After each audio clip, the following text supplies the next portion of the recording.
Course-poursuite impossible, cascade réelle à 10 000 mètres d'altitude et un acteur prêt à tout risquer pour repousser les limites du cinéma d'action. Bienvenue dans l'univers Mission Impossible. Mais comment cette saga qui a débuté en 1996 est-elle devenue l'une des plus spectaculaires et respectées du cinéma contemporain? Installe-toi confortablement, on plonge ensemble dans les coulisses d'un phénomène du cinéma devenu culte.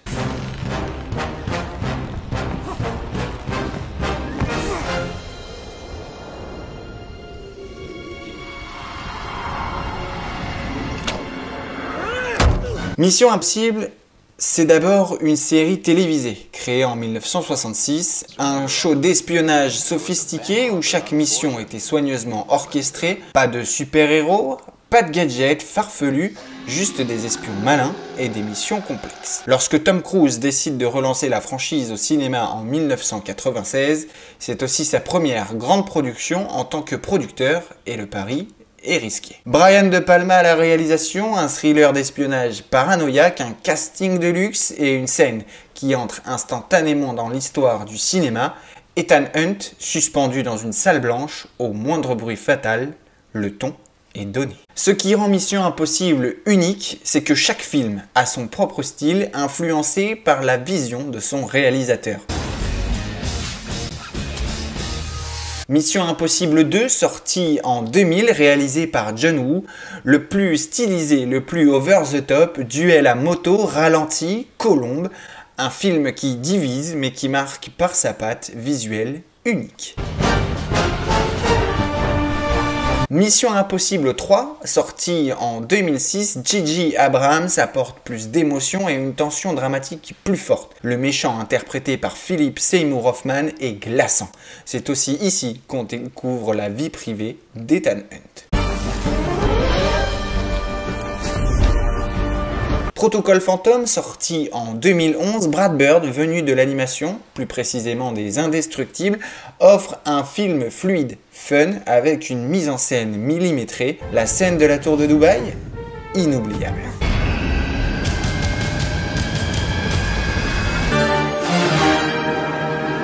Rogue Nation, sorti en 2015, Christopher McQuarrie entre en scène. C'est lui qui installera une cohérence durable à la saga, une écriture plus fluide, des cascades encore plus folles et un développement plus profond des personnages secondaires.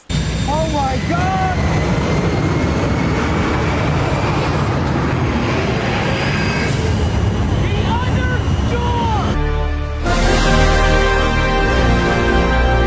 Fallout, sorti en 2018, le chef-d'œuvre de la saga pour beaucoup. Tom Cruise réalise lui-même un saut à l'eau à 7000 mètres d'altitude. Henry Cavill recharge ses bras. L'action est d'une précision chirurgicale, mais surtout, c'est le film où Ethan Hunt est enfin vulnérable. C'est ce qui rend cette mission quelque peu humaine.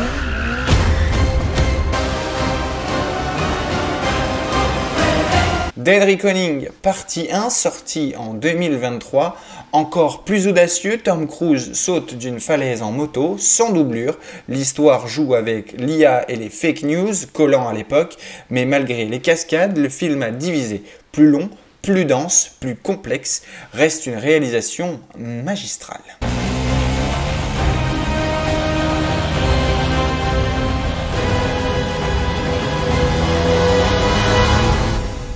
Tom Cruise n'est pas juste un acteur, il est le moteur de la saga, il produit chaque film, pousse les limites physiques et croit en un cinéma d'action réel.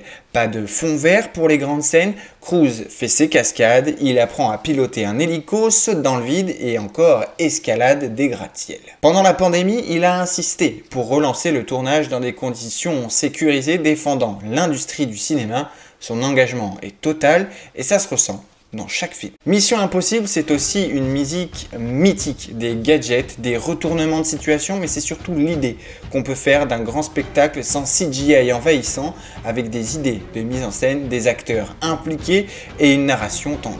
Face au blockbuster souvent générique, Mission Impossible incarne une certaine forme de résistance, un cinéma d'action noble, pur, fait pour la salle. Avec un 8e opus en préparation, la saga Mission Impossible n'a jamais été aussi ambitieuse. Et une chose est sûre, tant que Tom Cruise aura l'énergie, il continuera de repousser les limites. Et toi, quel est ton film préféré de la saga? Laisse un commentaire, abonne-toi si tu aimes le cinéma et surtout, accepte cette mission, continue à rêver grand. Il faut que tu me fasses confiance. Une toute dernière fois.